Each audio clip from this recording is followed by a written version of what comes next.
It is time to wake up. On this show, we cover the stories the mainstream media won't touch, live from the Rocky Mountains. Welcome to Redacted with Natalie and Clayton Morris. Are you ready? Let's get uncomfortable. Someone wrote and said, I like your new introduction. It eases me into the, I like the mellow easing into the world of craziness that we're dealing with right now with the news. And we are. I mean, I don't know if you guys have seen all the outages. We've seen massive internet outages, Verizon outages, T-Mobile outages. We had some outages earlier. A lot of people dealing with it. It seems like ominous signs right now. Lufthansa has now canceled all flights into Israel. The president just spoke moments ago and issued kind of a weird statement about what Iran is doing. Are we barreling towards war with Iran within the next 24 or 48 hours? We're going to talk about that on the show. We're also going to talk about how the Clintons both have not showed up for their depositions to Congress over their relationship with Jeffrey Epstein. Why do you think that is? And what do you think the consequences should be? Now, we have laws that lay out what happens if you defy a congressional subpoena. Here's the question. Do they apply to the Clintons? So we're going to talk about that. Also, a reporter's home, a Washington Post reporter's home, was raided by the FBI. I guess we're throwing out the United States Constitution now and protections for for journalists. It is interesting, and we're going to talk about this and unpack it because the Washington Post, of course, is really an extension of the CIA. It is the CIA's basically, it's its own newsroom, for crying out loud. So you wonder why, like, the FBI would need to do that. Yeah, just like call up your friends in the CIA. Like almost the Washington Post operates that way anyway. What are we looking for here? Right, No, exactly right. All right. Fortunately, the outages did not prevent me from getting Bruno Mars tickets today, so you can congratulate for me. I don't want to hear if he's in any kind of cabal. I don't want to hear that. So every time I say I love somebody, they're like, you know, he's blah, blah, blah. You need to keep that to yourself. I need some certain things to myself. I'm keeping Bruno Mars, please. It's like him and Keanu Reeves. We need to keep those. Just keep them protected. Yes, please. At all costs. All right. Well, we've got a lot of news to get to today. But first, we want to tell you about our friends over at Mint Mobile because, hey, now that the holidays are over, you might be looking at your finances because it's January and thinking, why do I spend so much on this, that, or the other? I myself have been going through contracts, canceling certain things I don't need, thinking about how I can get a better deal on that. Well, did you know that you can save money on your mobile plan by going to Mint Mobile? Now, some people think, well, why are these plans so cheap? Am I getting a sort of lesser of a network? You're not at all. In fact, Mint Mobile doesn't build cell towers. It rents the space on the same as T-Mobile. So you're getting the same coverage as these big carriers, the same speed, same coverage, without paying for big store contracts, inflated monthly bills. Same network, smarter model, way cheaper, and they have individual and family plans. You should check them out for yourself. You can get 50% off unlimited premium wireless by going to mintmobile.com/redacted. One more time, that's mintmobile.com/redacted. They can get you set up in seconds, minutes. They have round-the-clock customer support if you need some help. And again, if you're looking through your finances and thinking, I just don't want to have wasteful expenses this year, well, you're not alone. So try to look first at these essentials, such as your mobile contract. Go to mintmobile.com/redacted.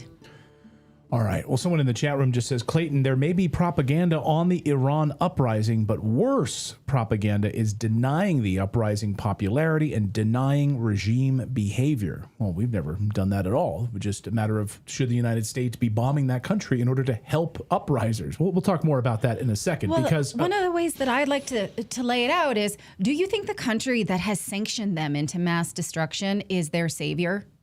Who would logically think that? Stockholm syndrome? Right. So again, yes, we can support something, but what does that mean? So we're going to talk about that right this second.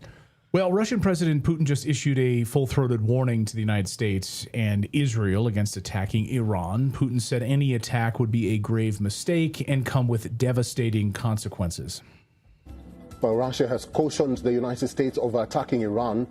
It has said that the threats of new military strikes on Iran are categorically unacceptable. Moscow has slammed Washington in what it calls a subversive external interference in Tehran's internal politics. Well, you'll recall that Putin, of course, doesn't bluff, and all Russians have now been removed and left Israel. According to sources, of course, Putin was absolutely furious about the way that Israel handled the Syria situation. Of course, felt, in fact, totally betrayed by Netanyahu over what happened in Syria. Here we now have Russia sent multiple large freight flights into Tehran over the past few days, including another one today. Could that be why President Trump is now saying that the killing is winding down? Listen, just a few minutes ago. Sorry, I don't have it. Oh, okay. Meanwhile, so President Trump, I'll just paraphrase what he said just a few minutes ago. He said that, we just got on good authority that the killing has now stopped, basically all but stopped. We have that on good authority. When a reporter asked about that. It's winding down. It's winding as if, down. Like the end of your coffee. It's amazing how you would actually know that, by the way, unless the CIA and Mossad was actively involved in actually stoking a lot of this violence. But okay, nevertheless. Meanwhile, the propagandists are using the same old script ripped from the exact same playbook they've used countless times to sell us a war in Iran. Pro-Zionists accounts sharing fake death numbers out of Iran, so-called MAGA influencers sharing fake protest videos. Are there real protests? Yes, of course there were. Are we being told the truth about what's happened? No, we're not. Mark Levin posted this. Just spoke with a friend who managed to reach Iraqi Kurdistan. This is what he told me. The number of people killed is far higher than the 12,000. The massacre is beyond horrific. Oh, 12,000 deaths bother him? Who's going to tell him about Gaza? No, they don't care. They're able to compartmentalize this stuff. Laura Loomer. New video from Iran. She shares a video of body bags on the streets. An Iranian friend of mine just sent me this footage from Iran. So many, nearly 20,000 Iranians have been murdered by the regime for protesting for their freedom. The streets are lined with dead bodies and body bags. There aren't enough body bags to keep up with the death toll. And she posted Funny how all these... Go ahead. I was going to say, funny how all these people all of a sudden have Iranian friends. Yeah, it is true. She's got lots of friends in Iran. So all of the people who cried about the fake genocide she posts in Gaza for 2 years are awfully quiet right now about the massacre of 15,000 innocent Iranians this week. It's a straight-up cult. Of course, Loomer is conveniently leaving out the part where Mossad is playing a very heavy hand in these protests. According to our sources, Mossad has killed many people on both the Iranian security forces side and the civilian side. But she's just conveniently ignoring that and that part of the story. In fact, Israel's Channel 14, Israel's own media, reporting that Mossad is literally arming people here. We reported tonight on Channel 14. This is Israeli, by the way. We reported tonight on Channel 14, foreign actors are arming the protesters in Iran with live firearms, which is the reason for the hundreds of regime personnel killed. Everyone is free to guess who is behind it. That's one part of the story. The other part of the story, of course, is about the impending military action. Quite a few reports surfacing today Reuters suggesting within 24 hours, the United States is about to bomb Iran. But remember, Trump likes to bomb countries over the weekend when the markets are closed, like Friday into Saturday morning, like last time when the oil markets are closed and the stock market is closed. So for more on all of this, to try to understand really what's happening there, we want to bring in Anya Parampil from the Gray Zone. She was recently in Iran. She's been covering the story heavily, and she is the author of Corporate Coup, Venezuela and the End of U.S. Empire, doing a great job, obviously, covering the Venezuela portion of the story as well. Anya, welcome back to the show. Great to see you. Nice to see you guys. Hi, Natalie, and hi, Clayton. Hello there. So, people in the chat room, it's like, well, you cannot disregard the popular uprising, right? That's the line, right? You can't disregard the actual on the ground uprising and how people are being treated there. Why are you ignoring that?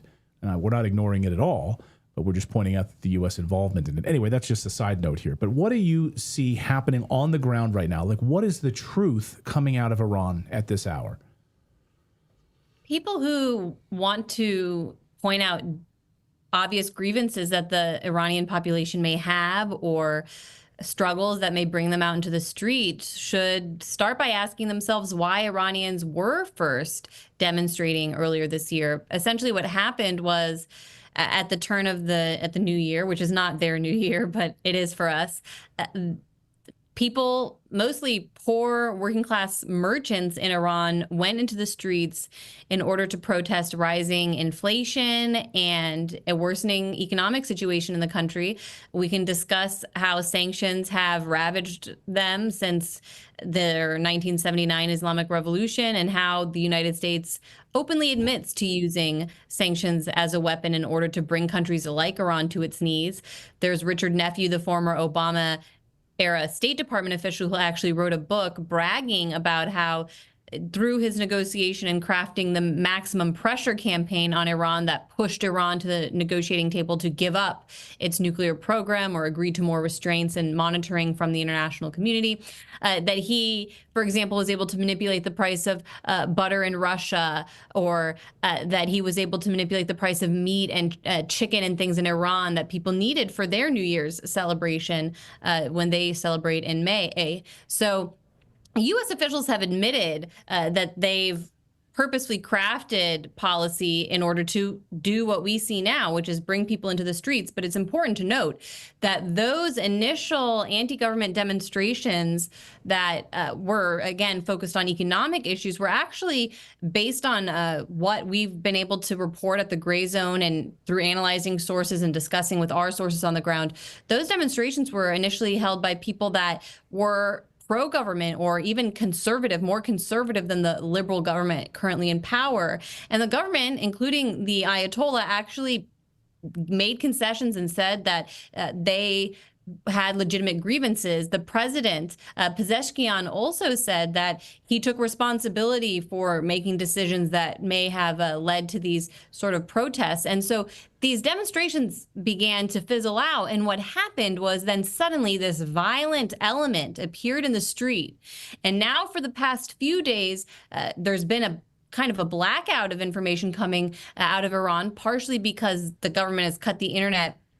They say this is part of an effort to track Mossad agents and American CIA connected individuals in Iran that they are now trying to weed out through monitoring communication that's coming from the international community. And the videos that have come out include riotous demonstrations, attacks on mosques. They've burned down multiple important religious buildings in the country, fired upon police officers. There's reports of crowds lynching police officers in the streets. And so what looks to have happened is that the situation went from a legitimate peaceful protest, and now what we're seeing, much like what happened in Syria in 2011, is an element with outside support coming in to destabilize the country and also bring a response from the government that then prompts the United States and its allies in the region to say, look, now we can intervene because the government has acted against its people. So what do you say of this rhetoric, which is heavily promoted on Instagram and TikTok, that these are oppressed people, they are protesting the hijab, they want to live like the rest of us, and this is otherwise organic and they're risking their lives because they are normally oppressed and killed on a regular basis? You were in Iran just less than a year ago. Was that your experience? These really backwater oppressed people, shoeless and, no rights for women? On the hijab front, by the time I made it to Iran in May of last year, they were not enforcing covering in Tehran and Isfahan. I was in two major cities. And unless I was in an official government or state building, for example, when I went to the Press TV offices to do interviews at the state media channel, I was asked to wear a hijab. But otherwise, when I was in cafes, when I was in the street, when I was in restaurants, hotel lobbies, whatever, I did not have to wear a hijab. And that was the case when I went out, that Iranian women in general have begun to take off the scarf. And really, I think the government made a decision that taking that issue off the table for the West was, for them, a good decision, because, or a worthwhile calculation, because the most obvious point of repression that we've heard about in the West for all these years is that women are not able to make choices about what they wear. And they're changing in that regard. But it's coming from the people there, not any of this outside violent Mossad. You have Mike Pompeo, the Secretary of State, former Secretary of State of the United States, tweet that he wishes luck to all the Mossad agents marching alongside the Iranian protesters in the street. I couldn't believe my eyes when I saw that tweet, but the U.S. officials currently in power that are working so closely with Netanyahu to carry out what's really Israel's Israel's best policy for the region are openly talking about their support for these demonstrations. You had Rick Grinnell, an envoy of Trump, saying that he smuggled gay and lesbian people out of Iran, which is an odd admission from a U.S. Government official. So when you have that level of outside pressure, I think it actually takes away from whatever legitimate movements do exist on the ground. The people of Iran will, it's just the natural progression of human history, gain their own rights, but they'll do it on their own terms. And we can't even judge their society because honestly, it is different than ours, that we can't understand that they're just in a different process. They're on a different timeline for these things than we are, and we can't force it. In fact, the more we get involved, I think then the more it gives the state an excuse to crack down or not have any other room for debate. Now, something Anya and I have joked about is that we both have what they call in the broadcast world global face. So if you were walking around in Iran without a hijab, you could pass as Iranian. That's my assessment. So no one's going to say you were given this foreigner pass, right? And so if you were comfortable like that, that's a real data point that really that shuts down all of these feminist talking points as illegitimate. Yeah, and if you can go online, it's very, Max always, before we went to Iran, he was looking up these videos. And so he's encouraged viewers to also check out online. You can just search walking around a mall in Iran or streams of people walking in the market, and it'll just be someone filming their casual stroll through a crowd, and you'll see that many of the women are not covered. So this is not just my personal story or something that I can say based on my experience. It was based on talking to women there, and it was based on talking to, or based on just gathering this evidence in these videos ahead of time to see what we should expect when we went to Iran. And on the women's issue, like women anywhere else, the women that I spoke to in Iran were concerned about the economy. They're worried about the fact that they have to work constantly and then can't, and all of their money goes to paying for their housing and their food and childcare, and that they can't save. Their complaints sound a lot like the complaints that we face in the United States. And the best way to address those concerns of the average Iranian woman, I think, the best thing any American could do is to say, lift the sanctions on the Iranian people, because that's pretty much all we can do. We have no business doing anything else or forcing our ways on them. So I just want to go back to, before we let you go, Anya, just the idea that, the body bags on the streets, there's just so much misinformation pouring out of there right now. You're hearing, the likes of like the pro-Zionist, pro-Israel crowd, the Israel's First crowd, like the Laura Loomers, Mark Levin types, who absolutely want this regime change war. They're absolutely ignoring, of course, the Mossad intervention and involvement in all of this, which has been confirmed on the Israeli side. I don't know why they're just ignoring that conveniently. It's very interesting. But do you have specific numbers that you know about exactly how many people have been killed? Who's doing the killing? I think right now it's very difficult to make any claims that we know based on numbers coming out of Iran, because I can barely be in contact with the people that I know there because of the blackout difficulties. Yeah, because of the blackout and because of just one of the contacts that we've interviewed on the Gray Zone regularly, Satara, who people may have seen her. She's very vocal on X. Her neighbor was killed in one of these attacks. So everybody's kind of in flux there, and it's hard to know what information or in terms of numbers is correct. But I will say that we saw the CBS News, newly controlled by Bari Weiss, issue some claim that 20,000 or 22,000 people had been killed. I would say that that's probably a gross overestimation, but with the way things are looking now, with this increased violent action in the streets, people with guns, people setting fire to buildings. That is very dangerous. And so I'm sure we will see body bags and we will see confrontations, but we will have to ask, how did it get to this point? Who are the people coming in with the guns and causing the chaos? If we see somebody crying over a dead relative, we need to ask, well, who actually killed their relative? Was it the state, or was it these violent militias that have suddenly appeared in the country? Are we looking at a repeat of Syria? That, I think, is what's possibly going to play out in Iran over the next few months, because it's easier for the U.S. and Israel to go that route than to just start an aggressive bombing campaign now. I think they want to act in this window that they have with Trump and Netanyahu in power. This is the last country that they would like to topple while both of them are still around.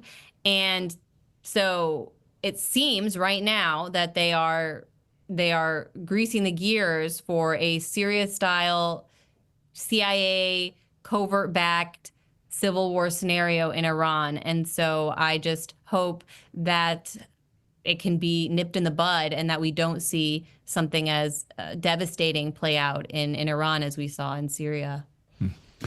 Yeah, it's unbelievable when you see what's happening right now. It's a hard place for journalists to be, because we can see the sources of these numbers. The National Endowment, come on, they're the ones who started the war in Ukraine. Victoria Nuland is currently an ambassador. We cannot put any stock in that. We can't put any stock into the State Department run numbers or any Washington-based group.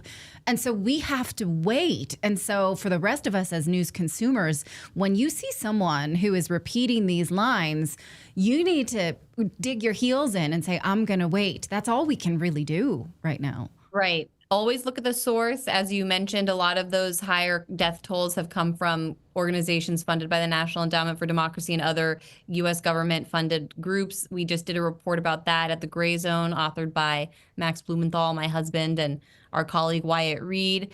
And then again, beyond that is, if we are dealing with a high death toll, we have to ask, were there actual violent exchanges between militias and the military or the police? Because that is the situation that appears to be growing now in the streets, is this an actual civil strife scenario. So if there are high death, if eventually we are looking at high death numbers, we have to ask again, where did these guns, where did the violence come from? And history seems to repeat itself in that region. And I think we could guess where those guns would come from. Well, and we're hearing directly from the Israelis. The Israeli media covering it, and the United States media is not covering it. The Israeli media is telling us that Mossad is in Iran, and they've been arming they've been arming both sides. It's like, hey, you want a gun? You want a gun? Hey, let's have some fun here. Let's carry on. Let's create this chaos right now. The CIA and Mossad actively involved in this. I mean, why do you think the U.S. media is totally not covering that part of the story, but the Israeli media is?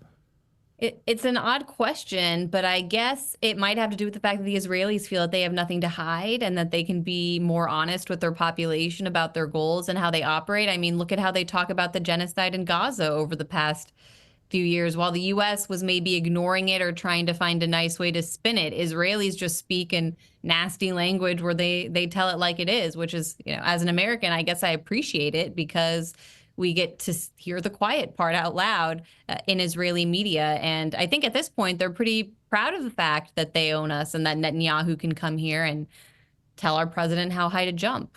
Yeah.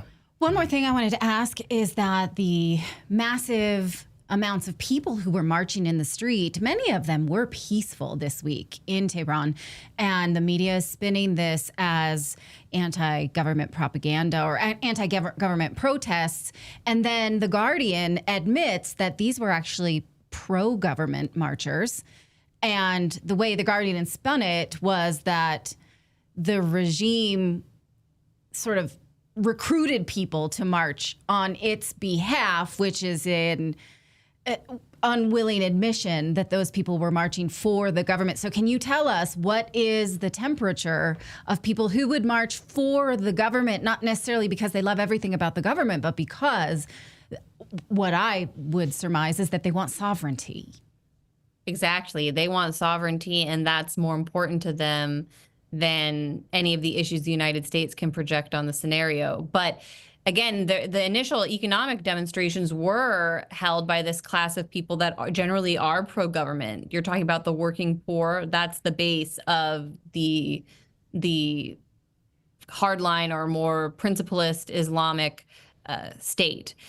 It's only when you are dealing with the upper class that you're getting more liberal, cosmopolitan people that are connected to the outside that would actually want to change the government. Those weren't the people that were initially in the streets, and now the people in the streets with the guns and that are actually attacking government buildings are a different crowd altogether. So yes, those initial demonstrations, it's possible, as we know as Americans, to protest your government without wanting to overthrow it. And so there were people that were there protesting for their specific issues or things that they wanted to advocate for within their own governmental framework or their own societal framework.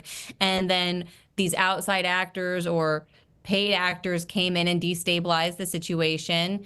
And again, now are going to fire upon the government, try and get an exchange, and then try to get some energy behind a foreign intervention in the country. And so no matter what propaganda Americans get in the coming days, which could be quite extreme, I just hope that we can resist the urge to go in. But it also looks as though, according to U.S. media reports, that Trump might want to start bombing earlier rather than later. So anything is possible at this point, like I said, because Trump and Netanyahu only have a small window. I think Trump would like to wrap this up before we get into the midterm political season in the United States. So we only have a few more weeks, really, before that starts. Well, then just think about the tens of thousands of Americans who were at these military bases all throughout the region. President Biden, you'll recall, said it wasn't a matter of if they would be killed and attacked, it's a matter of when. So he knows that they're just being used as cannon fodder right now. So Americans sitting there as sitting ducks, getting ready to be attacked. Who knows what hell will be unleashed in the next few days. Anya Parampil, great coverage as always over at the Gray Zone. Thank you so much for joining us today and providing your perspective. Great to see you. Always good to see you guys. Thanks, Anya. All right. So funny to see the chat room going back and forth because you absolutely get the Fox News propagandists. Yeah, no, absolutely. Yeah. Iranians. They're like, we need to solve it. I would like to point out terrorism. Okay. To anybody that feels that way, that's looking at this like, well, we should step in. What is the success rate of U.S. intervention in regime change? Yeah. Post World War II, when has it worked? Right. Ukraine, how are they doing? We got involved in that. Are they doing okay? Vietnam, Iraq, Afghanistan. Syria, Yeah. Libya, Yemen. Libya. By the way, Gaddafi's daughter today published a report. Did you see that? No. And she told the Iran, she said, don't get in bed with the wolf. You will be killed. Right. Do not make a deal with the United States and Israel. You will be killed. Right. You can't be trusted. But no, people who go on online chat rooms, they know about the Iranian oppression, and they know exactly how to solve it. But I guess that's kind of what I'm getting at is even if it's true, us getting involved almost guarantees a failure. We've been hurting them willingly for over a decade. Exactly. Yeah. So actual regime change comes when the people get sick of it and they cast off the people that are ruling over them. That will last. Right. If we get involved, then it just doesn't, because then we just taint it with all of our and actually we're going to bring in BlackRock to buy up all of your properties, and we're going to bring, it's not unconditional. It has never worked. I was speaking to a source today in Tel Aviv about this exact scenario, and I said, what's going to happen is if they go in, they're going to have this, the CIA-backed government, of course, and run. And what'll happen is they'll hand over the keys to the IMF and the World Bank, and that's exactly what happened for the rebuilding process. I mean, look at Ukraine right now. Ukraine it's sold off country to the IMF and the World Bank. The West owns Ukraine. This was all part of the plan, right? Yeah. So you have BlackRock, you have all of these multinationals that are in there that own almost all of Ukraine now. So this is the plan. This is what they want for Iran. Right. Well, then don't forget, Iran is the third largest oil reserve. Right. Like Venezuela and then something Well, than Iran. one of these chats says, well, we're always involved. Yes, but there is a way to be involved as a non-interventionalist and just do business as a business partner. I think that's what the Trump administration has laid out for Qatar. And so there is, we don't need to bomb them in order to do business with them. There is a way to do that. So pretending there's not. The book that Anya mentioned, The Art of Sanctions by Richard Nephew, who put sanctions on Iran under Obama in order to pressure them against their nuclear program. It's demonic. You should read it. I mean, he basically sat there in his cushy little office ordering Starbucks while talking about starving young children and making sure that, little kids with strep can't get antibiotics, and that would result in regime change that they wanted. So you cannot pretend that we haven't been purposely hurting them and then turn around and be like, we'll save them. We're the right people. This is the right. How can you say that? Only a stupid person, an unstudied person would say that. Well, fortunately, almost the majority of our chat room is on board with us on this. Is studied and not stupid. Studied and not stupid. So way to go. But yeah, I mean, and look, what you got to deal with right now, you're going to deal with a lot of disinformation and propaganda. So just be careful about that. Right. This moral equivalency, people who are like, you didn't speak up about Gaza, but you're saying this. You're saying this, but you said something about Gaza. This is a whole new thing, and you have uncorroborated numbers. So stand down right now until you know, and relieve yourself of the idea that the United States, which has been hurting this country, is its savior. That's, I think, where we should start. All right, we got a lot more guests to get to. I'm coming up here on the show. But before we do that, let's tell you, well, we're going to talk about the Clintons evading the Epstein testimony. And we're also going to talk about the FBI raiding a reporter's home at the Washington Post. Plus, we're going to talk about Venezuela and its new technocratic future with our friend Derek Brose is going to be joining us in a few moments. But first, we want to tell you about American financing, because you may have seen, hey, mortgage rates are as low as they've been in about 18 months. So what does that mean? That means that for you, if you're doing your finances like the rest of us are in January, thinking, what am I going to do for the rest of the year to not continue to go into the red because everything is so expensive? You might be living on your credit cards. Well, did you know that you can tap into the equity in your home and start building wealth rather than building debt? And American Financing can tell you exactly how to do that. So if you call them at 866-890-8434, they'll pick up the phone. They will have a mortgage-based salary consultant who can look at your finances and teach you what this means, and then you decide for yourself whether or not it's prudent. Of course, you know it's not prudent to live on credit cards, leave an asset untapped, not leverage what you've got, and just continue to get into the red. You know that, but how do you fix it when you have an asset sitting there? That's why you might need experts to help you, and American Financing can do just that. They can save the average customer $800 a month. That's like a $10,000 a year raise. You don't even have to change jobs. There are no upfront fees, no obligations. Again, a lot of times with financial tricks like this, just learn it. Once you learn it, you'll feel more comfortable. You won't be scared. The bank commercials, they really scare you, like put your money in savings, never touch it, and then you get a boat when you retire. Like, that's not the American dream. The American dream is to live it right now. So let them teach you. AmericanFinancing.net/redacted. One more time, that's AmericanFinancing.net/redacted. Well, Bill and Hillary Clinton both did not show up for their congressional testimony. They were set to testify in front of the House Oversight Committee.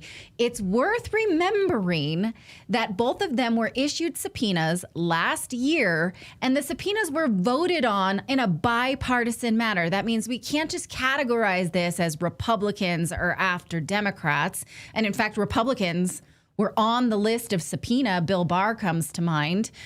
Democrats voted for this too. And now the date arrived. The chair was empty. Here's a picture that was put up by the House Oversight Committee. William J. Clinton, former president of the United States. Empty chair. Now here is Representative James Comer confirming that now that they have both not showed up, they do intend to hold both Clintons in contempt of Congress. Watch. We're going to hold both Clintons in criminal contempt of Congress. We believe that because this subpoena was issued in a bipartisan fashion, the Democrats acted the day that the subpoenas were voted on in the subcommittee like they wanted the Clintons to come, because they at that time, if you go back, they were wanting me to subpoena the estate, which I did. We subpoenaed the estate and got all the documents, everything. That was what the victims asked. That's what the Democrats asked. I think that's what the American people wanted. We subpoenaed the estate, got 100% of the documents. I have subpoenaed the Department of Justice and Pam Bondi for the documents, which they are producing. Now, we don't like the speed. We all wish the documents would come in quicker, but we've gotten tens of thousands of pages of documents from the Department of Justice. And remember, they made a big document drop. Okay, let's go ahead and pause that here. He later says he's going to continue to pursue them. He also says he intends to depose Ghislaine Maxwell, so we'll have something, I think. Here's Representative Tim Burchett, and he is just beside himself, not only for what happened, but how the press would not allow him to continue to prod this issue even further. Watch him walking out of Congress today in utter despair. Hey everybody, Tim Burchett just left they subpoenaed Bill and Hillary Clinton on the Epstein situation. Of course, they no-showed. My buddy Steve Bannon and Peter Navarro didn't show up, and they got sent to prison. That's a double standard. And I'll tell you, the bigger double standard is when I mentioned that in the press conference. I wish we'd had it on film, but the press just put their cameras down immediately when I said that. I looked across the front row, 3 or 4 of them right like that. It's these cards are very much stacked against us and justice. And the Clintons, of course, they thumb their nose at justice because they're allowed to. They've been allowed to since they were in Arkansas, and they're going to continue to do it.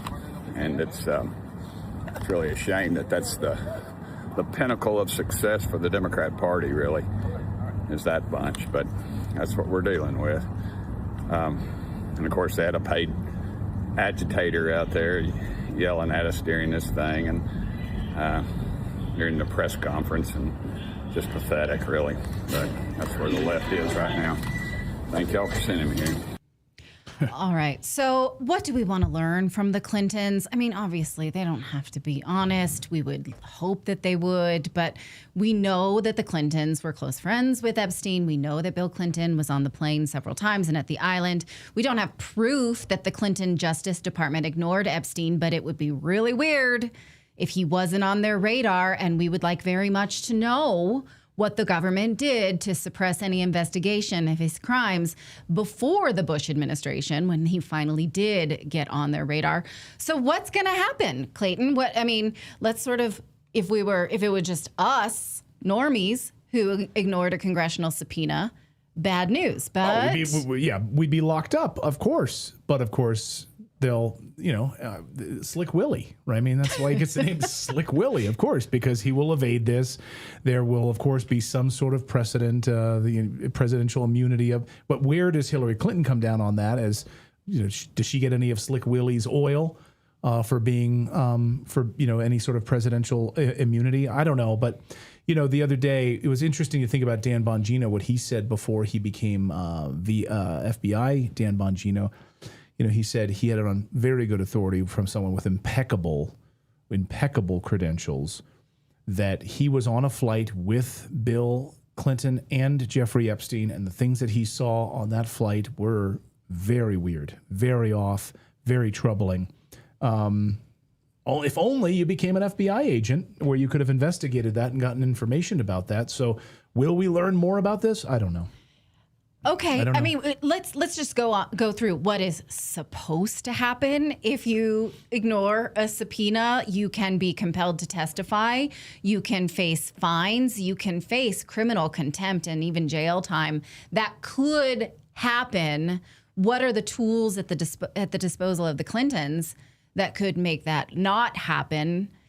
I don't know. Is it just the will of Congress? I mean, it's pretty impotent Congress right now. We have just these few virile people. We're going to keep going with this gross analogy. We'll have to see what happens. History suggests that none of those major consequences will come to the Clintons, but then what? Are we going to forget it? Are we going to, it's very frustrating. Yeah, it is. I'm frustrated. All right, well, we're going to talk legal stuff with our friend Viva Fry in just a moment about the FBI raiding a reporter's home for the Washington Post. I can't believe we're actually defending the Washington Post, but of course we're defending journalism. I mean, not that real journalism actually happens at the Washington Post. It is, of course, an extension of the CIA. But nevertheless, the FBI went, raided the home of a reporter, took her phone, and other things. What the hell's going on? This is the United States of America, not North Korea. Last time I checked. We're going to talk with Viva about that in just a moment. But first, we love our dogs like family. I know I do. And Grover is no different. He's our dog. That's my boy as a puppy. And there he is as a grown man. So he's doing great, honestly. But I know a lot of you probably notice little things with your dog that you just kind of brush off. Like, hey, why are they licking their paws a lot lately? Scratching more than usual, shaking their head, dealing with random redness. Here's the deal. Those aren't just quirks. They could actually be signs of allergies. And allergies often flare up when bad bacteria takes over the gut because about 90% of your dog's immune system lives there. That's why we keep Better Wild than their allergy relief soft chews on hand. They're designed to support your pet's allergy defense system by strengthening digestion, and they're the first and only chews with Ancestral Advantage Wolf probiotics derived from your dog's mighty ancestor, the wolf, to help restore a healthy balance of good bacteria in the gut. They also include L-Sakai. That's a postbiotic from kimchi, which has been clinically proven to ease itchiness, redness in just 2 months with daily use, plus colostrum and salmon oil to support immune function, skin, and fur. Grover loves the flavor. Right now, Better Wild is offering our listeners up to 40% off your order at betterwild.com/redacted. That's betterwild.com/redacted for up to 40% off. Well, further evidence the United States Constitution is being thrown out. The FBI executed a search warrant on a Washington Post reporter's home, reporter Hannah Nathanson's home, on Wednesday as part of a probe into a government contractor. According to reports, they say accused of illegally retaining classified government materials. Nathanson was at her Virginia home at the time of the search, according to this report, and I'm reading from the screen, and a warrant stated law enforcement was investigating Aurelio Perez Lugones, a system administrator in Maryland who was a top-secret security clearance and has been accused of accessing and taking home classified intelligence reports that were found in his lunchbox and in his basement, the Post reported, citing the FBI affidavit. Nathanson covers the, quote, the Trump administration's reshaping of the government and its effects, end quote. That's in her ex-bio. Her home and her devices were searched, and Nathanson told her employer, the Washington Post, that a phone and a Garmin watch were also seized. All right, so what the hell is going on here? Don't we have case law and precedent for this? But maybe not. Maybe it's all being thrown out. Viva Fry, host of the great show, Viva Fry Show, over on Rumble, our fellow Rumbler, right before our show, by the way. Viva, great to see you. Welcome to the show. Great to see you again. Thank you very much for having me. It's interesting. I was looking into this as well because it's one of those stories where you have to check your internal biases. I believe the Washington Compost is a propagandist outlet. Right. Does that mean that I'm going to support what I might otherwise find objectionable if it were carried out on someone who I consider to be an ideological or political ally? The precedent is the interesting thing. I was querying as to whether or not New York Times versus the U.S., the Pentagon Papers, could find application here. And I picked the big brain of Robert Barnes. We do our show. We have our locals community as well. And he's like, the New York Times, that was a decision that said you can't prevent publication, but not that, the journalists are off limits if they, in fact, solicit or participate in illegal activities to obtain or possess classified information. And, the other precedent that was set also back in Trump's first term was going after Julian Assange on, something similar. They're not yet going after this journalist. They're just raiding and seizing. It's an interesting predicament because you make the joke that it's sort of an extension of the CIA, the Washington Post, and it's sort of a deep state ally. We're not yet sure exactly what the nature of the documents are. I think from what I understand now, at least from what the aggregate knowledge is that this was information pertaining to a foreign country that has not yet been identified. And that might lead people to reflexively think, oh, this is what happens if you leak information that relates to, say, Israel, for example, or maybe Ukraine, for example, because apparently it related to, from what I understand, the information is going to change, defense issues, related to a foreign country. So you just got to wonder what the heck is going on. If they're going after the target, who is the leaker, why do they need to go raid a journalist and seize information that might reveal sources and other information? Time will tell. Unfortunately, it looks like the precedent might be there under the Assange prosecution that you can do this to journalists if they in fact participate in soliciting or otherwise illegal criminal activity to obtain classified information. But the details thus far are sort of thin. We don't yet have all of the information. Well, also, you bring up a great point about Assange, but of course, Assange was an Australian citizen, not a United States citizen. And who never stepped foot in the U.S. to do what they alleged he did. And at the time, some of us took issue with it. Like, this seems to be a weaponizing of legislation or rarely used laws to go after people who are not actually participating in soliciting classified information, but they are the ones publishing it.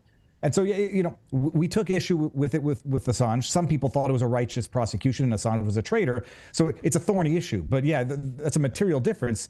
The only thing is here, going after a Washington Post journalist, if only to raid and seize some items that might have more information than what is necessary for them to get based on their alleged target, that being the actual leaker himself. Right. I mean, you wonder if there's... to me, this is devastating for freedom of the press in the United States because, as Glenn Greenwald or any other great journalist would tell you, I mean, they rely on these types of informants. They rely on these types of leakers, providing them with documents to actually be able to tell the story and to hold government accountable. That's the power of the press. So for you're going to sort of send a shockwave of fear through newsrooms to prevent them from really doing journalism. Well, that some cynic might say that would be the feature, not the bug. And others can imagine of how this can be weaponized against people who might be political adversaries or ideological adversaries to the current administration above and beyond the Washington Post. I mean, that goes without saying. But, you have other journalists out there who have caught the eye of the Department of Justice. And I'm not sure how familiar you are with Steve Baker, but Steve Baker and his sources within the FBI and giving him information that, this DOJ might not like coming out.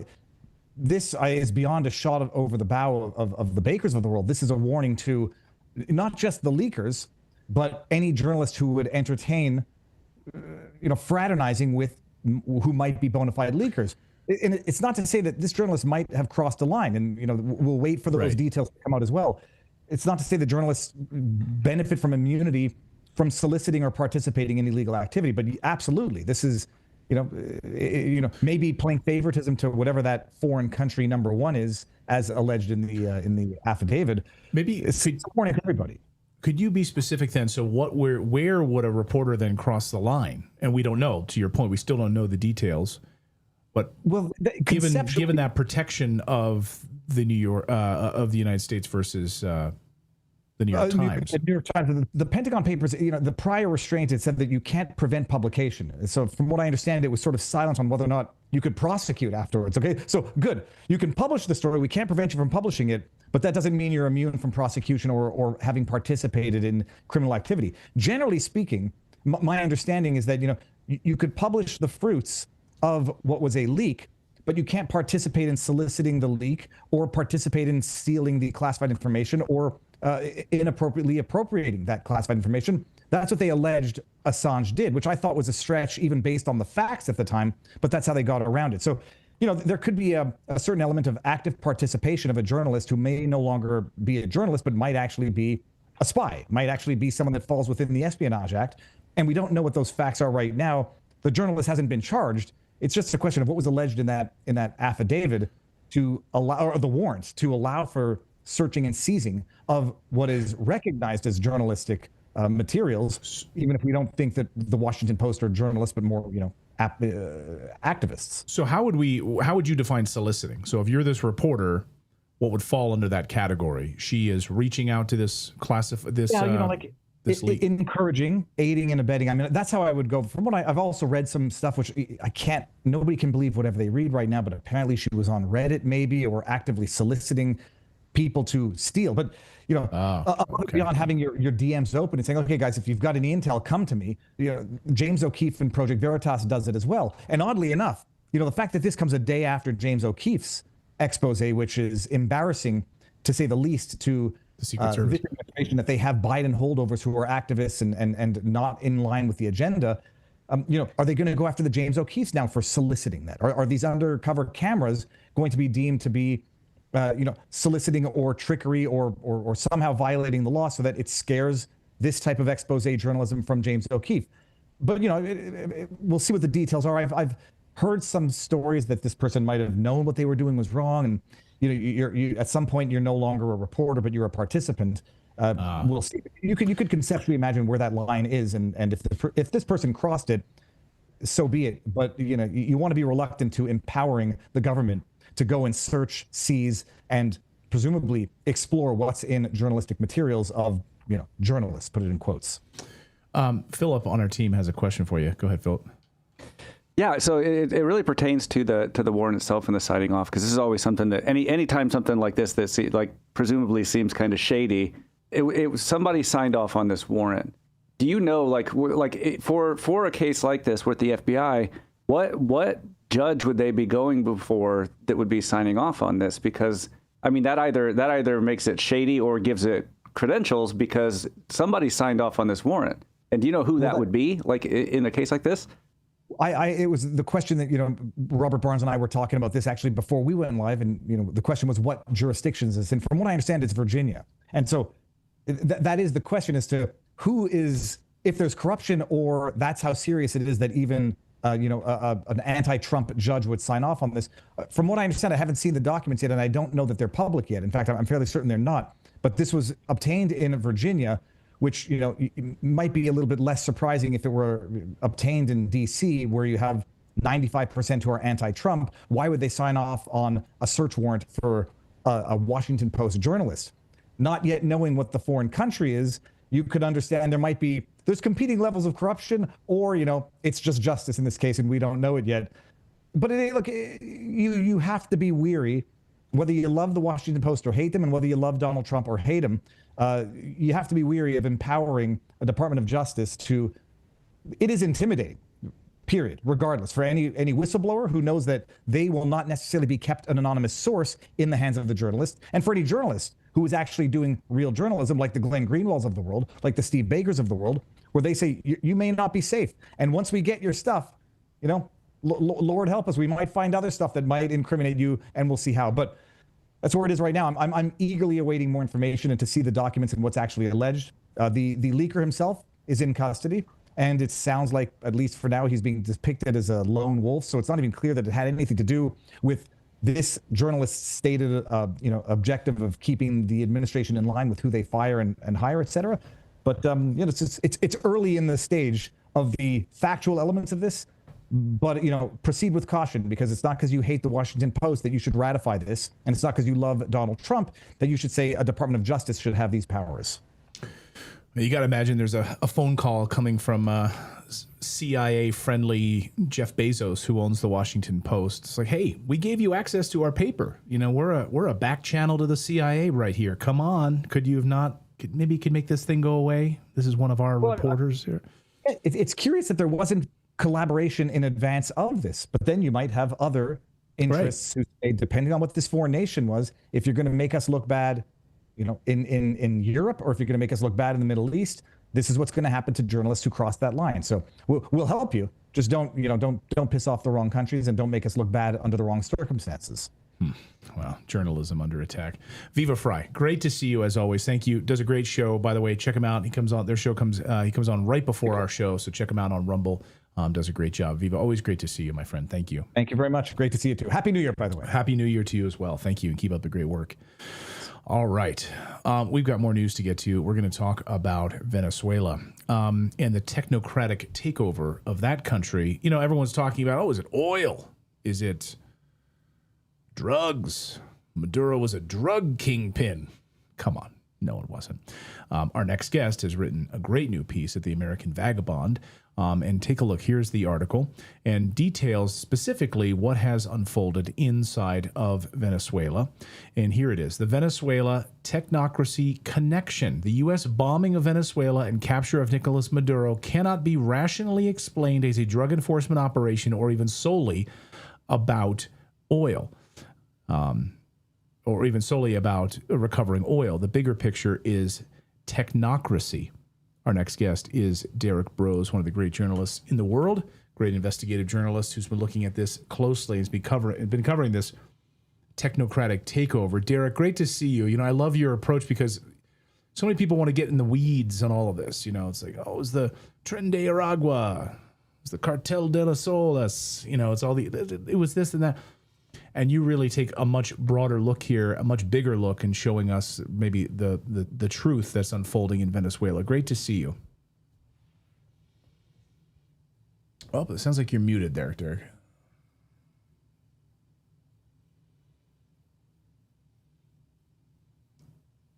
Nope, I don't hear you yet.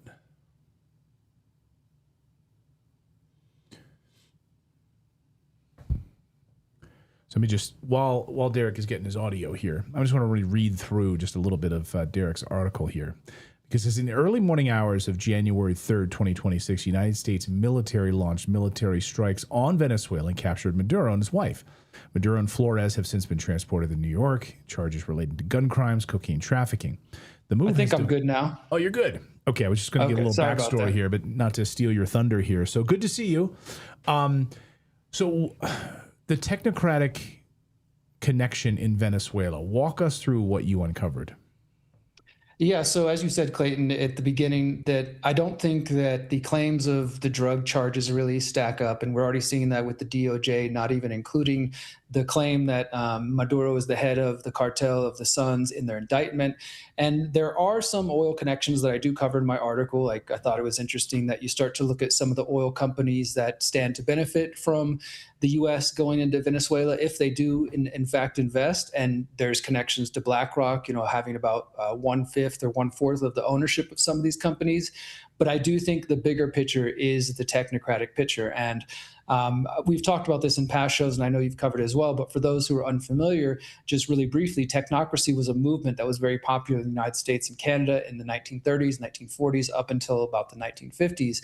And it is a movement that specifically said they wanted to get rid of the political class, get rid of the business class, and wanted to have the engineers and the experts running society, essentially. There would be no more voting, no democracy, anything like that. You would get these so-called experts and engineers to run the machines, as they used to say. I think today we would probably consider that to be AI and a lot of the technology we have today.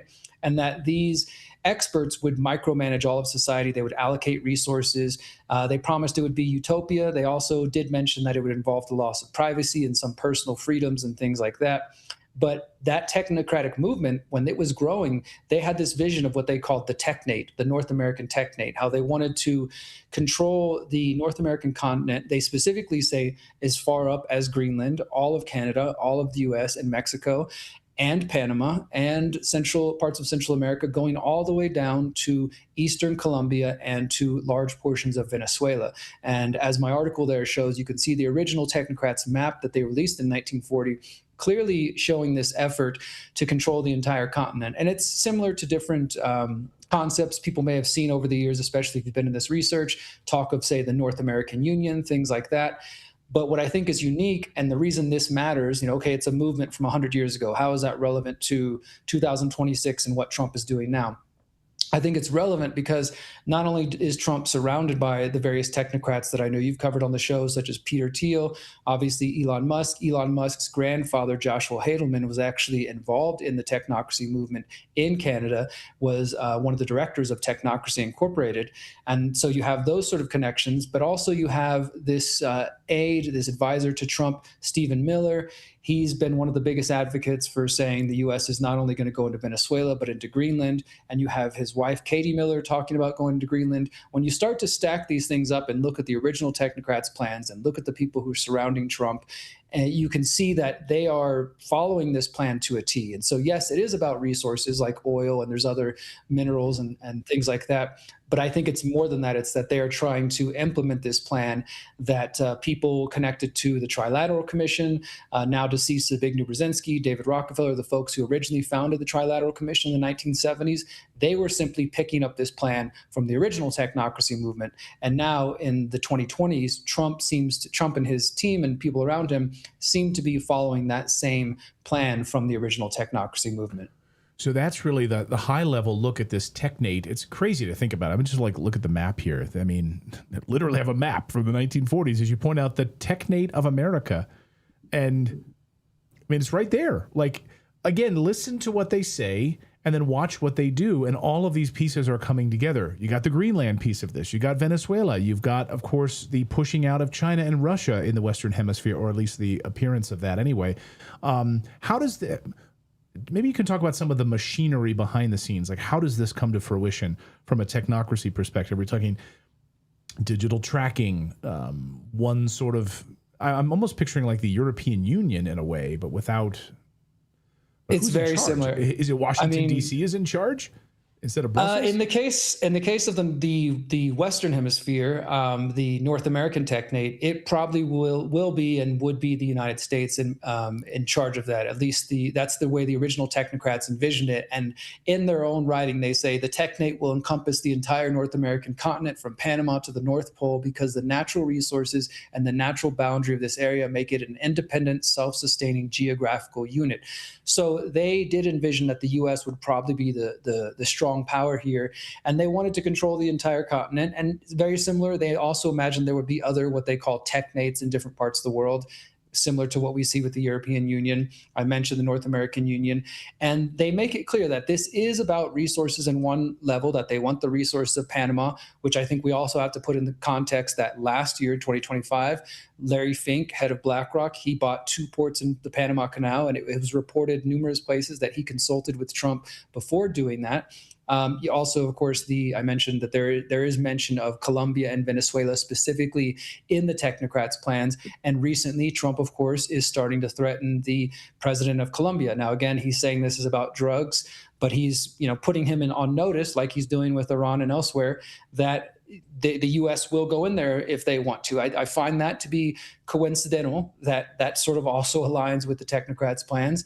And even more specifically to the Greenland aspect of it, in 1940 in the Technocracy magazine, the technocrats specifically mention Greenland, and he says, quote, "The acquisition of these territories should be a mandatory part of the program of continental defense for immediate achievement," and this is the important part, "either by purchase, negotiation, or the force of arms." So as far back as 1940, the technocrats were saying, like, if it comes down to military conquest, then so be it. It must be done, because this is what needs to take place in order for their plan of essentially a world government, what many of us would call a new world order. I think that we haven't always paid attention to the technocracy movement in the context of the new world order, but it's essentially the same thing by another name.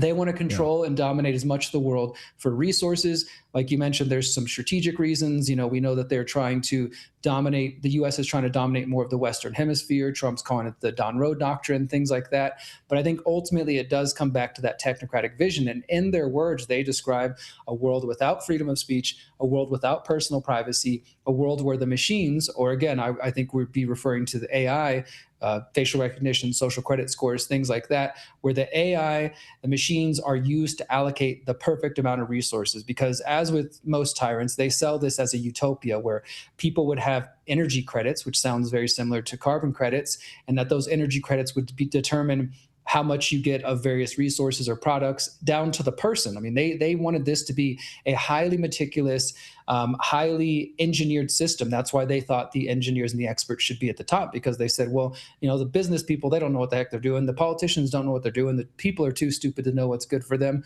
We need the experts to micromanage all of society, and that will then, in their words and their view, lead us to some utopia.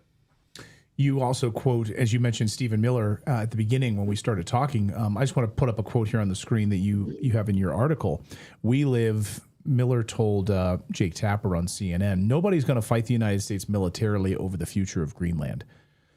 We live in a world, in the real world, Jake, that is governed by strength, that is governed by force, that is governed by power. These are the iron laws of the world since the beginning of time. So, come hell or high water, no one's going to mess with us to get in the way of us taking Greenland. For sure. And so I guess that the real question then is, what about sovereignty? We're talking about these Latin American countries. What Canada? We see the Alberta freedom movement that's been, people are lined up, trying to basically pushing for this referendum to secede from Canada. I guess there's obviously there's been a lot of push for them to maybe join the United States, oil pipeline going right up through to Alberta. So you'd be connected to have that corridor there. So what happens to sovereignty? Yeah, I think that's a great question, Clayton. And Stephen Miller really gives away the game right there. I've been sort of reflecting on this recently, that on one hand, in the past, I think some of us might have felt like, well, when it comes to politicians like Obama and others, they talk, they're well-spoken, constitutional attorney, people sort of can be deceived by the mask and not realize, the American empire that's behind it. But in the case of Trump and his recent actions and the saber rattling that's ongoing as we speak here, it's like the mask has come off the empire. Stephen Miller and others are saying, look, we're going to do whatever we want. We're going to take Greenland if we want. We're going to do it militarily. We're going to go into Venezuela. We might go into Colombia. We might go into Cuba. They're threatening Mexico, where I'm at right now. And I think that, again, on one hand, it feels like, okay, great, the mask is off, and at least they're being real, that they believe the rule of the jungle and is might is right. And that's kind of how it always has been. It's just, again, there was that veneer that people like Obama and others tried to maintain and have this political legitimacy. But in fact, it turns out it doesn't feel any better whenever the mask comes off. In fact, it feels even uglier. It's like, wow, this is where we really are. You have these people like Stephen Miller feeling perfectly, I guess, content and safe to say on public television, we're going to do what we want. Nobody's going to stop us. And as I point out in the article as well, his wife, she posted on Twitter the map of Greenland with the American colors over it and said soon. Maybe she knows something we don't know, but they're clearly telegraphing that they're going to come for Greenland. And as I said, this fits perfectly in with the technocrats' plan. Another just interesting detail that I found, that Katie Miller, Stephen Miller's wife, she was an employee of the Doge experiment under Elon, and then worked with Elon directly before now she has a podcast. But it's just, you start to see, again, the circles that these folks are all running in, the technocrats either advising Donald Trump, funding his campaigns. We have at least 17 to 20 different acolytes of Peter Thiel who are in the Trump administration in different departments. We have members of the Bilderberg Group. We have members of the World Economic Forum, Young Global Leaders. I pointed this out in numerous articles in 2025. And I think what we're seeing here with Venezuela, with the threats to Greenland and elsewhere, is really just showing that the same people who have been in charge over the last decades, they're still there. There may be some aberrations with Trump and his unpredictableness, but for the most part, the same agendas we've been opposing during Democratic regimes and Republican regimes prior to Trump continue in 2026. Unabated. Yeah, right. Exactly. Take a look at this, Derek. This was a short time ago in Caracas. This is a large rally, a pro-Maduro rally.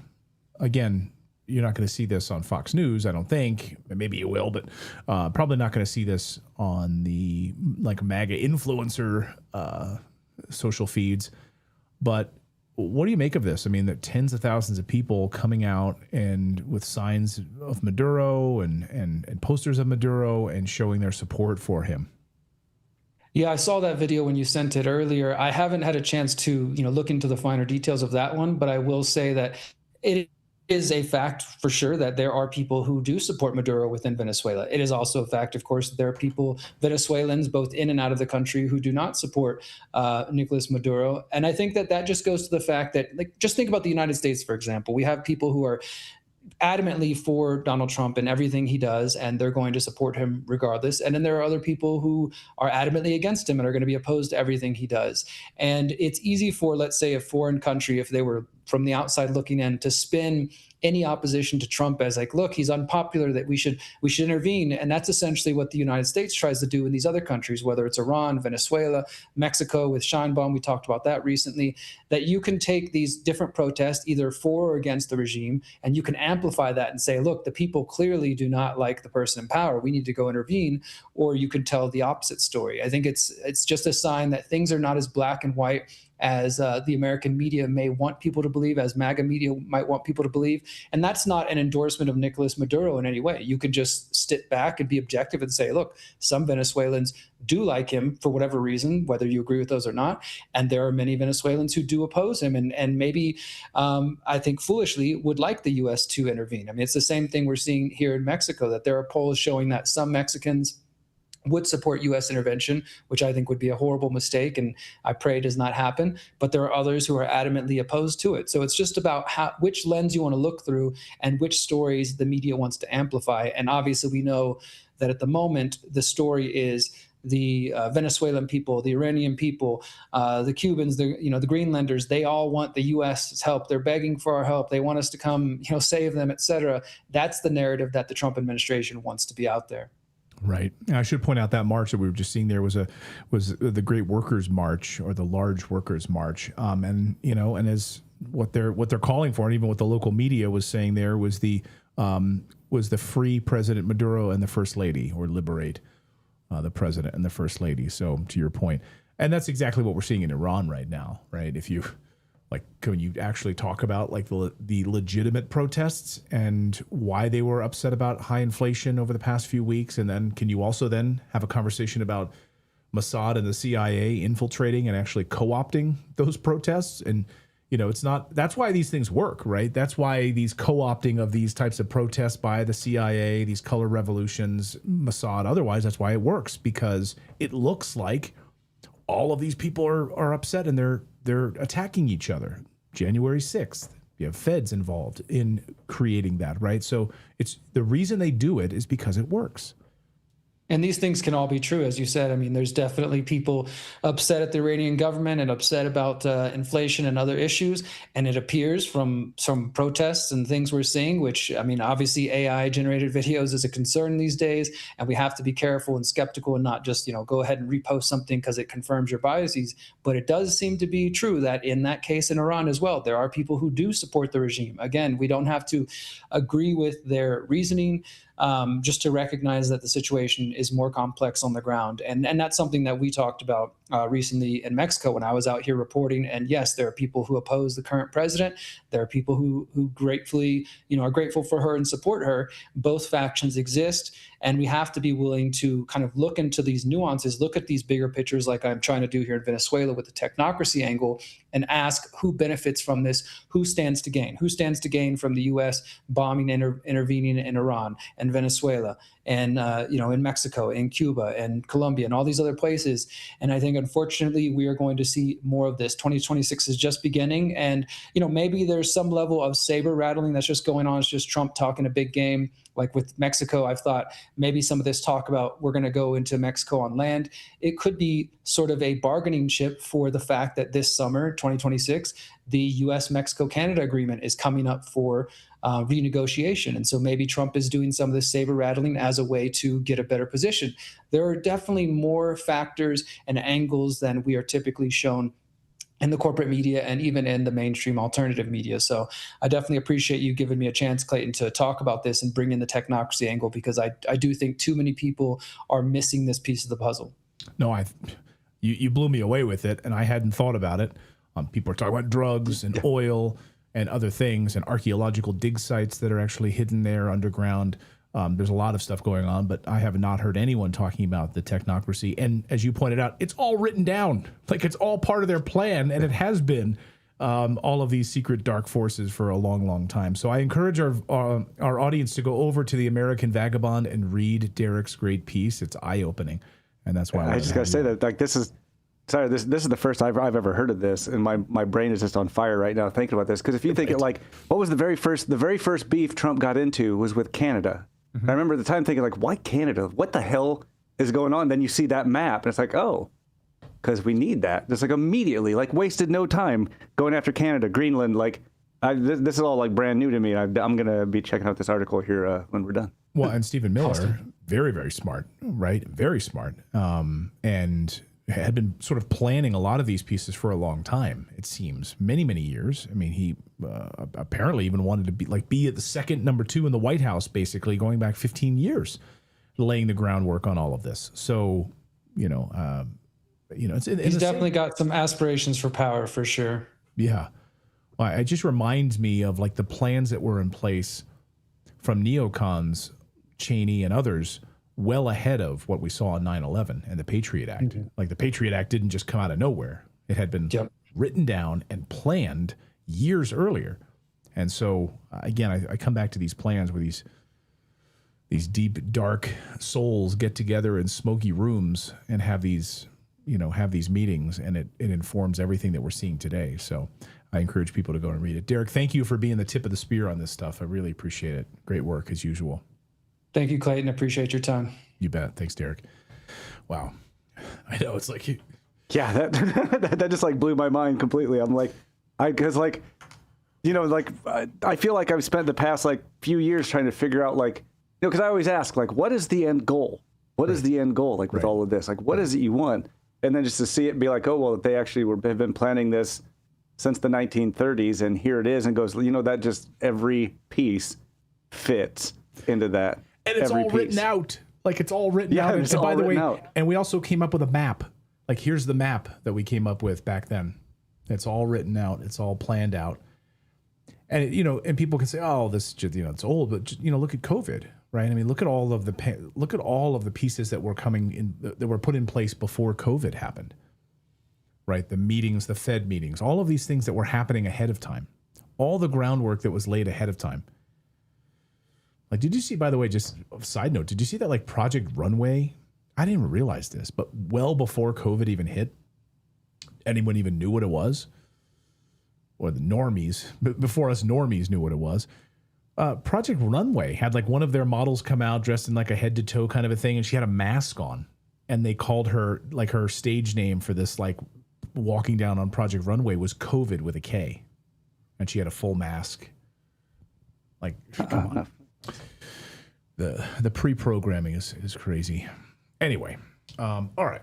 I'll take some of your super chats here in a second. But first, is your money actually working for you? Or just sitting there doing nothing? If you've been parking cash in a savings account, I mean, the U.S. dollar is teetering on destruction right now. It's not going to grow. Friend of the show, Mike Adams, the health ranger today, he's saying, I hope that you are paying attention to what's happening to the U.S. dollar, because it is coming. And right now, money in a savings account is not moving the needle. If you're trying to ride the stock market, you're basically strapping your future to a roller coaster. You just have money sitting in cash, another big problem. Finally, there's a smarter option. It's one that thousands of everyday investors are already using to grow their wealth without volatility. I personally use them. In fact, my children who have their own IRAs are also using them. And that is our friends at Connect Invest. Here's how it works. You can actually invest in real estate-backed notes and start earning fixed, predictable monthly income with returns up to 9% annually. No tenants, no toilets, no 3 a.m. phone calls, nothing like that. No guessing what the market is doing.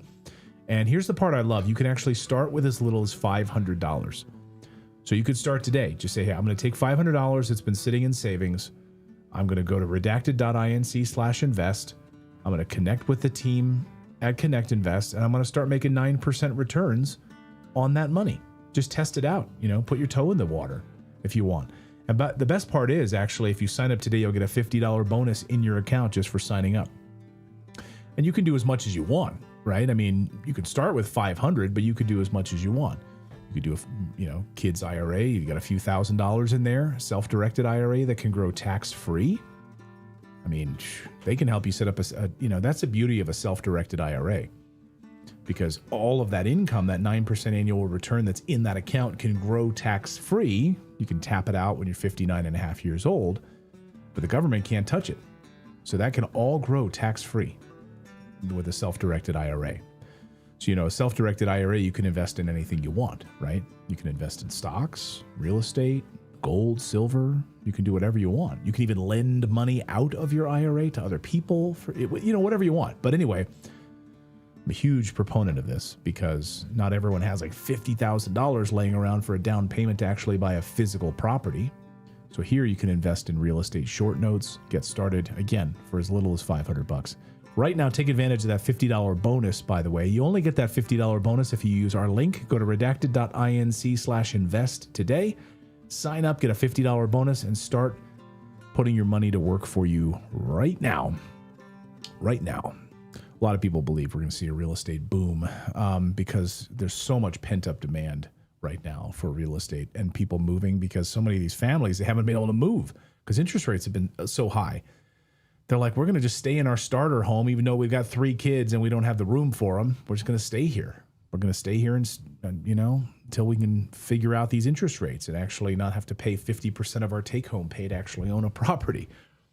So now that interest rates are the lowest they've been in 18 months, I think you're going to see there's a lot of pent-up demand right now for people to move. So I think April is like usually April into May is when most people list their houses or start to move because the school year is winding down. They want to be moved in time for the school year to start for the next year. And I think could go one of two ways. I mean, we could see an explosion or we could see a huge regression. I think, though, with all of this pent-up demand and these interest rates coming down, as long as we don't end up in a World War III situation, I think you're going to see just a crazy explosion. And if Trump actually does put this moratorium on like people like Blackstone and these other big institutional investors buying up all these single-family homes, if he really does do that, then you're going to see finally like house prices, I think, drop a little bit, come back down, and I think you're going to see a flood of activity this spring. But we'll see. So we will see. He's going to ban BlackRock, Vanguard, and Blackstreet, or whatever it's called here. But, hey, you can buy in Gaza and Ukraine. And well, to be clear, Blackstone is different than BlackRock. Yeah.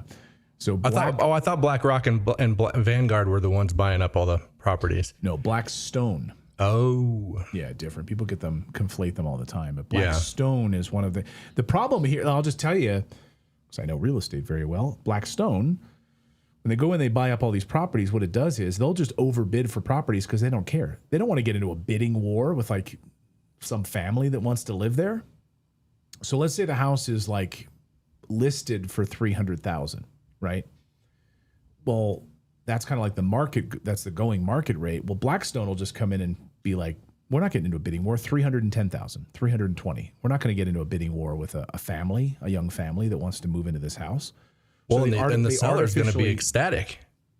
Well, yeah. I mean, right. And that's why you see a lot of institutional builders, building for these people as well. So it's just like and then it's really driven up the prices, right? So now you're getting they're bidding and paying higher for these properties and they shouldn't be that high. So if Trump actually does this and stops that from happening, that's why Blackstone's stock tanked last week on that news. Dropped like, was it 6%? Well, Zillow 7%? was doing that for a long time. Is Zillow still doing that, or did they kind of stop? I don't know if Zillow's still doing that. Zillow, a lot of these people got burned. Here's the problem. A lot of these big institutional investors went in and they thought, oh, there's nothing to it. They can just buy up all these properties. And then we'll just get some faceless like property management company to handle it. And they overbought. And then they couldn't find the property management teams to like actually manage it. So then you had a lot of, and people were getting frustrated. You had a lot of properties that were sitting in a lot of cities. They were getting all sorts of fines because they didn't wouldn't mow their grass. So like Zillow bought up all these properties. Redfin, I think, bought up a bunch of properties. And they didn't realize that, we actually need to renovate a lot of these properties. So they were trying to find contractors, and the contractors were like, oh, you're Zillow that bought this. Yeah, you know what? Normally we'd charge $20,000 to do this type of a job. Well, I think it's $50,000. So they were just getting flooded with like gouging prices, and a lot of these contractors were just taking advantage of these like faceless Zillow and Redfin coming in and buying up a lot of these properties. And they were actually letting a lot of them sit there because they couldn't find contractors to do the work. So they bought this property that needed to be fixed up, and it just sat there. And the city will give you fines. And they'll start sending you fines. You got to cut the grass. You have windows that are cracked. You have things, Zillow, I don't care that you're Zillow. You got to start paying for this stuff. And they'll start getting all sorts of city fines. And they just start stacking up and stacking up and stacking up. And then pretty soon the city will actually like take the property back, you know, put a lien on the property. You know, so they were getting liens on the property. They couldn't find contractors. And then they also had like property management teams that just didn't manage the properties at all. So people would move into these properties and they're like, hey, I've got a broken toilet. Like, who do I call? And they didn't have anyone they could really even talk to. It was a disaster. Really happened like pretty bad in like Florida and like Tampa. They were buying up all these condos and everything after the 2008 problem. So yeah, but still, yeah, Grim's saying, yeah, go ahead.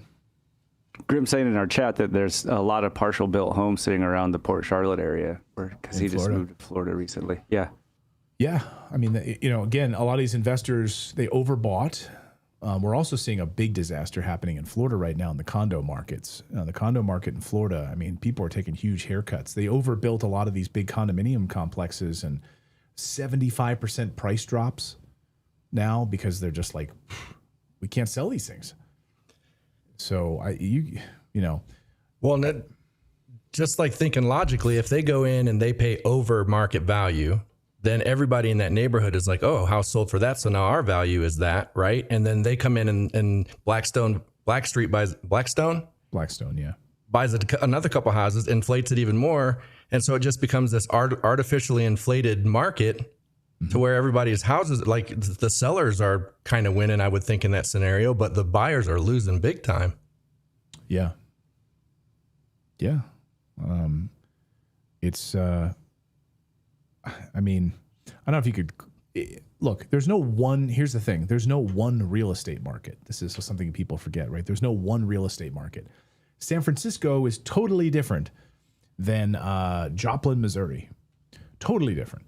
And so when I can't stand when like CNBC or these other, you know, networks, they talk about the real estate market as if it's like this one big monolithic thing. It's not. It's every market is different. Every area is different. But one thing is not different, which is the interest rates. So you're going to see some areas that have a lot of problems, like in Miami and overbuilt condo areas. But then you're going to see areas that are, you know, again, like Joplin, Missouri or Lubbock, Texas, or these other areas where there's been people waiting to move for like 3 years now because of interest rates. And even like a quarter point is a lot. I mean, think of how that affects your mortgage. Like even a small amount really affects whether or not it's like you're using almost all of your take-home pay to pay for your mortgage. So, the old rule is like you should never spend more than 30% of your take-home pay on your place of living, right? So your rent, your mortgage, like your take-home pay should not exceed 30%, or you shouldn't be spending more than 30% to live in a place, you know? But man, people are spending 50% right now, you know? So it's crazy. But all that to say, I think you're going to see a big shift here soon. I think at least in like the starter home market, you're going to see some movement because it's definitely been slow for sure. But anyway, that's my little real estate aside. So redacted.inc/invest. Yeah, go to our website. We cover this kind of stuff all over there. We have a whole other YouTube channel devoted to investing, and I've been doing it for many decades now, and so I know a thing or two about it. That's for sure. And I've seen ups and downs, and can tell you what's coming for sure. I can see a lot of it.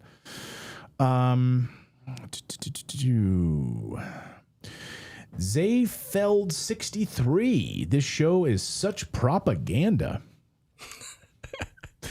I love that. I love it. Thank you, Zayfeld. He's probably watching the beginning part of the show where we were talking about Iran. He says, "Why do you ask who's actually doing the killing in Iran, but not in Gaza when Hamas was murdering their own people?" We asked those questions. You can wind the tape back. Go back to we were asking those questions. Who's doing the killing? Because we did all. We even covered but the thing is, who was doing the killing? Like, actually ask yourself that, because from some of the ones I saw where it looked like Hamas was attacking, like in the food storage facility, when it looked like Hamas was shooting at their own people, turned out that was actually Israel. Yeah. Right. Well, Israel also hired ISIS. ISIS is in there doing things. Or the helicopter attacks on their own people under the Hannibal Directive. Like when journalists went there and they're like, hey, why all of these people that were leaving that concert, that summer concert, why are there bullet holes in the ceilings of all of these cars and all of these, they're all dead Israelis in these cars, all the way leading away from this concert. And then Israel buried them to hide the evidence. And then we later learned that it was Israel shooting its own people right down the line. Yeah, so it comes down to like, why aren't we reporting those things? Because we can't find it. We can't find actually Hamas shooting Palestinians. Yeah. Well, that's show us videos of Hamas shooting Palestinian children in the head. Yeah. So plenty of videos of Israelis shooting Palestinians in the head and children. I love when people come in and say we're propaganda and follow it up with propaganda. Right. That's my favorite too. We're asking questions. Again, our position is the numbers that we have from our own sources over the past week on how many people have been killed is dramatically lower than the lies we've been hearing from the CIA and Mossad numbers. 200,000 people killed. 20,000 people. Mm-hmm. Why? You should ask yourself this question. Why is the Western media ignoring what Israeli media is reporting about their own Mossad in Iran handing out weapons and actually involved in shooting and killing individuals? That's coming from Israeli media. You want to talk about propaganda? The propaganda is also, lies are also lies by omission, like hiding things on purpose by not telling the truth. And that's exactly what the Western media is doing. The Mockingbird media, you're not going to see that on Fox News at all. Let's see if Mark Levin's show, if Mark Levin talks about Mossad being caught red-handed, shooting and arming people. Let's see if Mark Levin will cover that part of the story. Well, and for years it was all, Iran's going to get nukes. We got to bomb them. We got to bomb them. We got to bomb them. And then all of a sudden it's like, we can't get a war that way. What do we? Oh, we love the people. They're killing the people.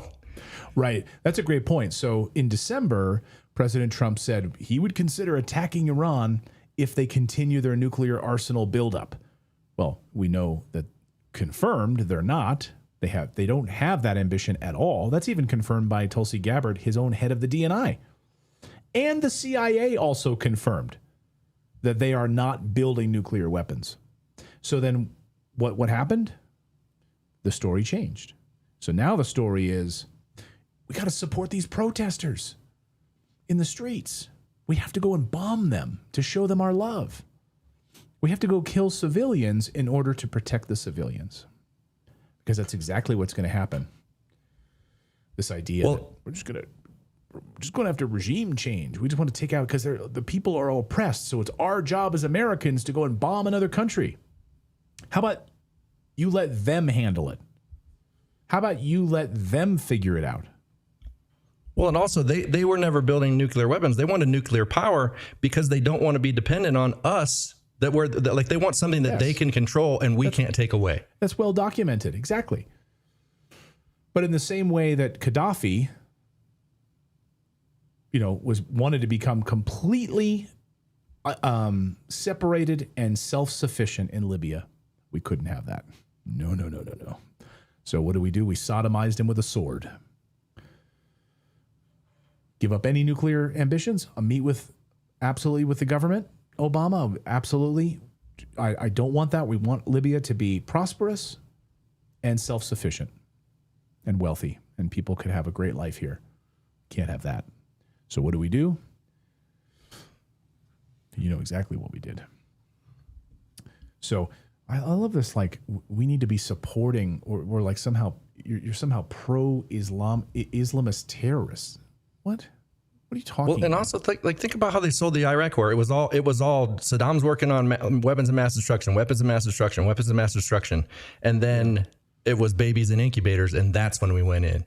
Right, which was it's all like fake, this. How many times are they going to tell this same story, and people are going to fall for it? Yeah, Herb Green says, publicly sodomized. Yeah, exactly.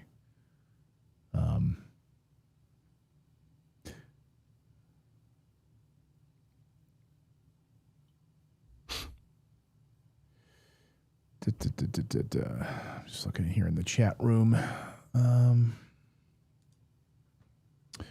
Let's see. Got any super chats? Nobel Price, thank you for your $5 super chat. It says, it's super weird. My Verizon phone has no service, but my tablet has full 5G sitting right next to it. It's on the same plan. David, can you speak to that? Yeah, so I don't know if you know, but there was a huge outage. I don't know if it's still going on right now across the country. Well, it could be because your phone is 5G and your tablet could still be 4G or LTE. So It says the same completely plan. different signal, huh? But he says it's the same plan. Yeah, same plan, but different signal. It's from a completely same tower, but like the distance is different. So if LTE is down, you could still have 5G. Do you know what I'm saying? Because they're not sent out from the same thing. UC Elias, thank you for your $10 Australian, says, I would choose the Iranian government over the American government any day. I don't know about that. I mean, I got to be honest with you. I don't know enough about their government. You know, I mean, I know enough about my government. My government is terrible in the United States. The people running our government are like demonic. So I can say that with certainty about the United States and the deep state actors that control our government. And the CIA is one of the, like basically a Satan organization. So I can say that with certainty in the U.S. But you can't really gauge the government like how they would actually be because we sanction them. So they have to do things completely differently because the people will blame potentially the government for the sanctions because, oh, you guys were messing with the United States and they put sanctions on, you know what I mean? So you can't really gauge it properly without it thriving. Soul Jar Studios, thank you for your £5. He says, choice is an illusion created between those with power and those without. Soul Jar says also, they are dismantling the sleeping middle class. More and more people are becoming poor while their cattle are being bred for slavery. Let's see. Red Pill 485 says, thank you for your $7.99 super chat. Says, Clayton and Natalie, can you please do a segment on the draconian anti-Semitism laws happening in Australia next week? Yes, let's do it. Simon, did you hear that? Let's do that for sure. Absolutely. They're coming here too. Yeah. Yep. Who was the? We should get the. Who was the woman we had? It was before Christmas. She was Australian and she like knew everything about every like. Yeah. She just started like rattling off all the lawsuits and stuff like that and like all the case number like get her. Yeah. She was sharp. Let's have her back on. Let's see if she's free next week. I'd love to talk about that. Also, we're going to talk tomorrow about what's going on in Alberta right now in Canada and the freedom movement happening right now to secede from Canada. Yeah, Maria. We'll get Maria on tomorrow, next week.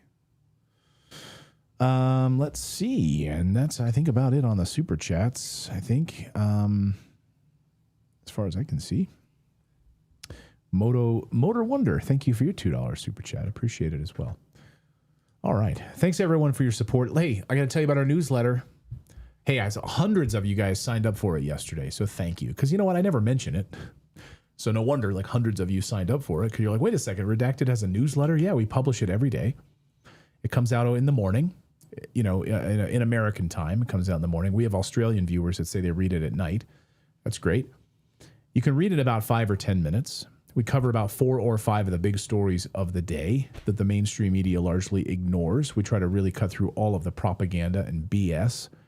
We tell you what's going on in the gold markets, silver markets, Bitcoin.